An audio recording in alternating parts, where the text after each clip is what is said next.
सावित्री, हे बघ, मी तुझ्यासाठी काय आणलंय. हे काय आहे की? अगं असं काय करतेस? ही पुस्तके आहेत, या पुस्तकांचं वाचन कर. ईश्व, आता ह्या वेळेत कसं वाटेल ते? हे बघ सावित्री, तू मला लग्नाच्या वेळेस वचन दिलं होतंस, आता नाही म्हणू नकोस. हे तुला करावंच लागेल. आजपासून तुझा अभ्यास सुरू. अहो, पण लोक काय म्हणतील? किती बदनामी होईल आपली. लोक तू करतील आपल्यावर. स्त्रिया या घरातल्या कामातच बऱ्या वाटतात. असं बाहेर जाऊन नाही हो. बरं असू द्या, ही पुस्तके राहू द्या बाजूला. मला लय काम आहेत ती.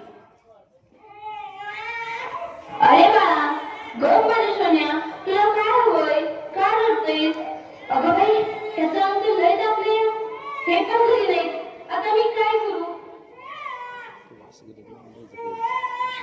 सावित्री, अगे सावित्री, किती रडते तुझं बाळ? काय झालंय त्याला? होय करू, रात्रीपासून लय रडायला लागले बघ. काय सांगू काय झालंय? अंग बी लय तापलंय. अगं सावित्री, अगं याचं अंग तर इंस्टॉय तापलंय. होय करू, आता मी काय करू? अगं सावित्री, ही तर भूतबाधा आहे, भूतबाधा. काय भूतबाधा? माझ्या लेकराला भूताने झपटलंय? नाही नाही, असं होऊच शकत नाही. होय सावित्री, असं झालंय. याच्या पापण्या बघ कशा लाल झाल्यात. मग आता मी काय करू? हे पण घरी नाहीत. अगं तुझं पोरगं लय तापलंय. आता रडत बसू नकोस, वेळ वाया घालू नकोस. आपल्या गावाबाहेर मांत्रिक बाबा आले, लय तालीम उपाय करतात ते. त्यांच्याकडे घेऊन जा त्याला.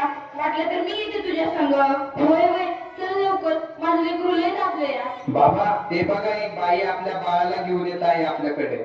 म्हणजे आज आपली कमाई होणार. बाबा, माझ्या बाळाला वाचवा. बाबा, माझ्या बाळाला वाचवा. त्याचा निष्ठा सगळं आपले. बाबा, काहीतरी करा. बाबा, काहीतरी करा. तुझ्या बाळाला भूतबाधा झाली आहे. कसली भूतबाधा बाबा? बाई, तुझ्या बाळाला विहिरीतल्या भूताने झपटलंय. काय? विहिरीतल्या भूताने?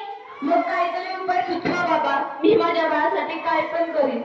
बाई, तू काळजी करू नकोस. बाबांवर विश्वास ठेव. सगळं काही चांगलं होईल. थोडा धीर धर. कसा धीर धरू बाबा, कसा धीर धरू? तुला तुझ्या बाळासाठी बळी द्यावा लागेल, म्हणजे तुला एक बकऱ्याचा नैवेद्य द्यावा लागेल. ठीक आहे बाबा, मी माझ्या बाळासाठी वाटते ते करेन. पण माझं बाळ वाचलं पाहिजे. माझ्या बाळाला वाचवा बाबा. बाई, तुला काय करायची गरज नाही. तू फक्त पैसे दे, नैवेद्य आम्ही करू. ठीक आहे बाबा, मी वाटेल तेवढं पैसे देईन, पण माझं बाळ वाचलं पाहिजे. हे घे अंधारा, दिवसातनं 2 वेळेस लावत जा बाळाला. बाबा की जय हो, बाबा की जय हो. बाबा बोले, बाबा बोले.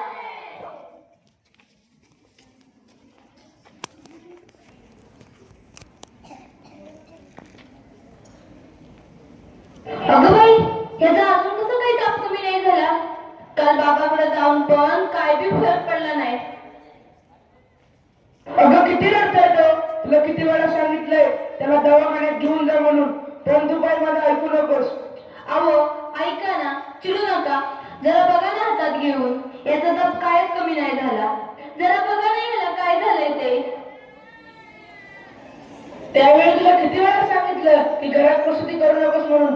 अशा वेळी एका आईचं आणि बाळाचं दवाखान्यात असणं किती महत्वाचं असतं, माहित आहे का तुला? अहो, पण पुरुषाच्या हातून प्रसूती करताना लाज वाटते. कसं वाटतं ते? त्यावेळेस दवाखान्यात कुठल्या महिला डॉक्टर पण नव्हत्या. मी कशी करणार होते प्रसूती? अगं याचं अंतर तवासारखं आपलंय, अशी कशी घातली असतेस तू? अहो, मग काहीतरी करा ना. दादा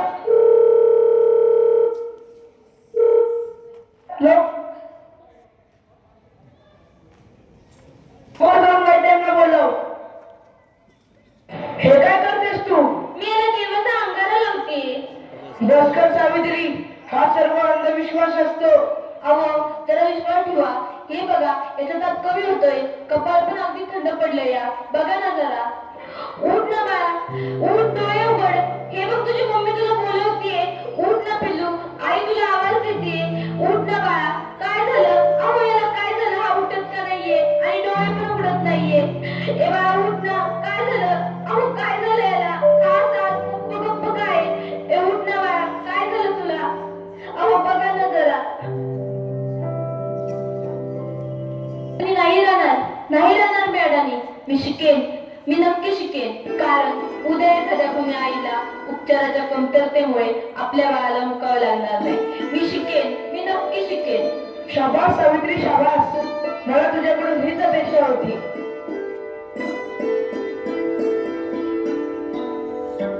अगं बाई, मला माहितीच नव्हतं सूर्य हा पृथ्वीच्या गोल फिरतो. अगं सूर्य पृथ्वीच्या गोल फिरत नाही, पृथ्वी सूर्यावरती फिरते. समजलं? चल गावंढळ. तुम्ही मला सारखं सारखं गावंढळ म्हणत जाऊ नका हो. लाट शरम सगळी विकून खाल्ली आहे या सावित्रीने. कलियुग आहे रे बाबा, कलियुग.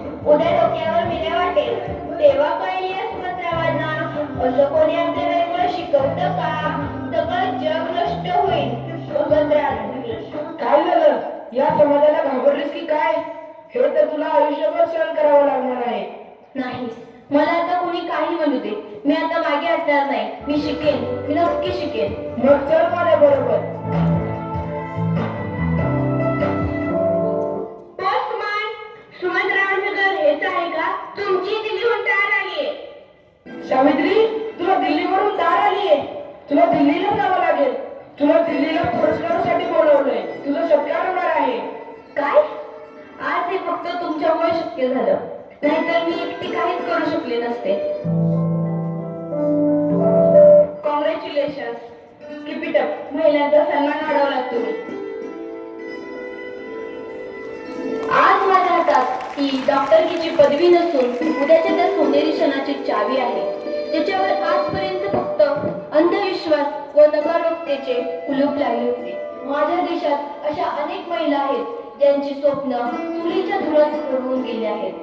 मला असं वाटतं ही स्वप्नांची पतंग खुल्या आकाशात उडावी आणि प्रत्येक घरात सुमंत्र असावे, कारण हे या पतंगाच्या दोऱ्याला कधीच कापू देऊ नये. हे करणं खूप अवघड तर आहेच, पण अशक्यही नाही. सावित्री, चुकलं माझं, मला माफ कर. मी तुला नाही ते बोलले. तू आज शिकून समाजाला धडा शिकवलास. आम्ही काय आडाने त्या आडानेच राहिलो. आता आम्ही पण शिकणार. खरं सावित्री, चुकलं आमचं, माफ करा. मग